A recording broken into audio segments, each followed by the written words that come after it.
तुम जो मरोगे तुम अपना घर द्वार में क्या छोड़ के जाओगे? कुछ नहीं। तुम्हारा घर भी बिक जाएगा, सही बात। तुम्हारा जमीन जगह जायदाद जो भी है सब पैसा तुम्हारे अंदर लगा देगा। उसके बाद तुम मर के चले जाओगे, तुम्हारा बाल बच्चा के पास क्या बचेगा? अस्सलाम वालेकुम दोस्त, आज बहुत अफसोस वाला घटना दिन ब दिन सामने में आ रहा है और घटना इतना भयंकर है कि किसी का परिवार उजड़ रहा है।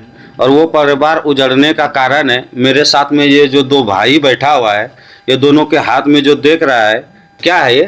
विमल। विमल है। दिन भर में कितना खाते हो भाई? मैं 2 खाता हूँ। 2 खाते हो। ये मिलता है कितने में? 20 रुपए। 20 रुपये में मिलता है, 2 खाते हो। तुम कितने खाते हो? मैं 3 खा लेता हूँ। 3 खा लेते हो। ये कितने का आता है? 20 रुपये का। 20 दिया 60 रुपया। तुम कितना खाते हो? 2 खाता हूँ। 2 खाते हो, 40 रुपया। 40 रुपया का, 40 रुपये का। तुम लोग ये विमल गुटखा जो है, विमल गुटखा नहीं खा रहे हो, तुम लोग जहर खा रहे हो। और ये जहर खाने के कारण से गांव समाज में अभी देख रहा हूँ कि कितना आदमी को मुंह में कैंसर हो गया है। और अभी भी अपना गांव के अंदर 3-4 आदमी जो मर गया बेचारा, यही है असल जड़। विमल है, मधु है, राजनिवास है, यही सब खा खा के 2-3 आदमी मर गया। तो तुम लोग को हम डेली देखते हैं गुटखा, सोने टाइम में गुटखा, उठने के टाइम में गुटखा, बाथरूम जाते हो गुटखा खा के। तो ये सब खाना क्या सही है? सही नहीं है। लेकिन तुम लोग डेली 60 रुपया का, 40 रुपया का खा रहे हो। अगर ये पैसा से अगर तुम कुछ अच्छा सामान, अगर ताकती सामान खा लोगे तो इससे फायदा नहीं होगा? फायदा होगा, शरीर में भी लगेगा। लेकिन तुम लोग गुटखा खा रहे हो। गुटखा नहीं खाना, मैं यही बोलना चाह रहा हूँ तुम लोग को। और आप लोग से भी बोलना चाह रहा हूँ भाई, गुटखा मत खाओ। क्योंकि अभी हैदराबाद में अभी मेरा एक दोस्त है, उसको भी मुंह में इतना बड़ा घाव हो गया है, पूरा एकदम। और चंदा चुटकी भी कर करके उसका इलाज करा रहा है। बाल बच्चा छोटा छोटा है और इसी के कारण से हुआ। वो भी गुटखा खाता था, बीड़ी पीता था, ये सब करता था, तो उसको भी हो गया है।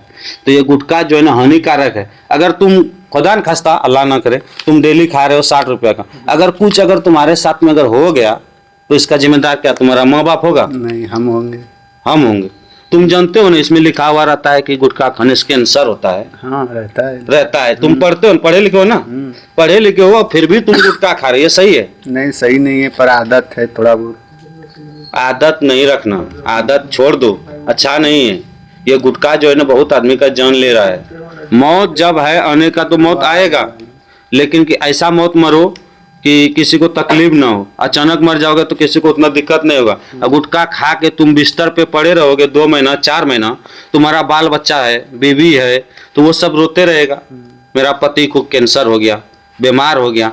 1 महीना 2 महीना बिस्तर में रहोगे, दूर दूर जाएगा इलाज कराने के लिए। तुम जो मरोगे तुम अपना घर द्वार में क्या छोड़ के जाओगे? कुछ नहीं। तुम्हारा घर भी बिक जाएगा, सही बात। तुम्हारा जमीन जगह जायदाद जो भी है सब पैसा तुम्हारे अंदर लगा देगा। उसके बाद तुम मर के चले जाओगे, तुम्हारा बाल बच्चा के पास क्या बचेगा? कुछ नहीं। वो लोग रोड पे आ जाएगा, वो लोग को भी भीख मांगना पड़ेगा, दूसरे के गांव में जाके चंदा करना पड़ेगा कि मेरा शौहर मर गया है, ये हो गया है, वो हो गया है। तो ये सब तौबा करो। आज के बाद गुटखा खाओगे? नहीं, फेंक दे रहे अब। नहीं खाना गुटखा? नहीं खाएंगे। और तुम क्या भाई खाओगे गुटखा? नहीं खाएंगे। गुटखा नहीं खाना। देखो मैं एक बात बोलता हूँ, 40 रुपये का गुटखा खा रहे हो, 40 रुपये का अगर एक तो सेब अगर मिलता है 40 रुपये में, बड़ा वाला सेब मिलता है, सेब खा लोगे तो तुम्हारा शरीर में खून बनेगा, खून बनेगा तो ताकत आएगा। ताकत आने के बाद तुम घर में क्या करोगे? मजदूरी करोगे तो बाल बच्चा भी खुश रहेगा कि मेरा बाप को ताकत है, अभी हम लोग को कमा के खिलाएगा। गुटखा खा के अगर तुम बीमार पड़ जाओगे, बिस्तर में पड़ जाओगे, तुम्हारा बाल बच्चा क्या बोलेगा? तुम्हारा बाल बच्चा तो यही बोलेगा ना कि मेरा बाप गुटखा बहुत खाता था।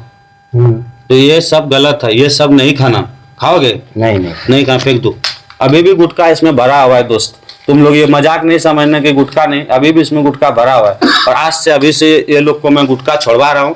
और आप लोग से भी कहना चाह रहा हूँ, आप लोग अगर गुटखा अगर खाते हैं तो प्लीज़ आप लोग खाने के लिए गुटखा छोड़ दीजिए। क्योंकि अभी जो है ना गांव समाज का ज़्यादा देखता हूँ, मजदूर तबका का जितना आदमी है, लेबर मजदूर, सब आदमी दिन भर में 40 रुपये का 50 रुपये का गुटखा खा रहा है। और 40-50 रुपये का गुटखा खा रहा है तो कोई बात नहीं, लेकिन वो बीमारी अपने साथ में ले रहा है। अरे किसी को कुछ नहीं हुआ है कोई बात नहीं, लेकिन खुदा न खास्ता अगर किसी दिन अगर कुछ हो गया तो उसका जिम्मेदार कौन होगा? वो खुद होगा ना। बीवी घर से बोलता है गुटखा मत खाओ, तो उसी को रुबाब से बोल देता है तुम्हारा बाप का खाता हूँ, तो वो भी क्या बोलेगी घर से? वो भी बोलता है खाओ, हमको क्या करे? जब तुम पढ़ोगे तब समझ में आएगा। अब पढ़ता है तो तुमको क्या समझ में आएगा? तुम्हारा पूरा आने वाला खानदान को समझ में आएगा उसको कितना समझाते थे, नहीं समझता था, गुटखा खाता था और गुटखा खा के आज बिस्तर में अच्छा एक बात बताओ, गांव में अभी तुम गुटखा खा के कितना आदमी को देखा ये हाल जो हुआ कैंसर? 5-6 आदमी को हुआ। 5-6 आदमी अभी देख रहे, अभी हाल फिलहाल एक आदमी को हुआ है कि नहीं गाँव का, हाँ। अभी हैदराबाद में ये बेचारा, उसका भी इलाज चल रहा है और मर भी गया बहुत आदमी गुटखा खा के। खास करके अपना गांव का मैं गुटखा से देखा हूँ 3 आदमी मर गया, अपना गांव का गाँव का लगभग सही 6 साल में 3 आदमी मर गया गुटखा खाने वाला, गुटखा से ही हुआ है वो लोग को। और चौथा ये इसको भी हो गया बेचारा को, नाम नहीं लूंगा बुरा लग जाएगा, किसी का नाम लेना सही नहीं है, लेकिन कि इसको भी हो गया, यही चीज हुआ है, सेम हुआ है, कुछ भी गलत नहीं हुआ है, यही हुआ है जो इसमें फोटो में देखा था ना इससे मुंह में, वही हुआ है।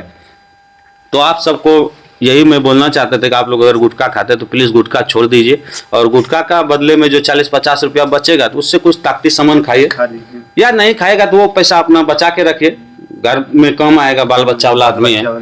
तो बस दोस्तों, अल्लाह हाफिज।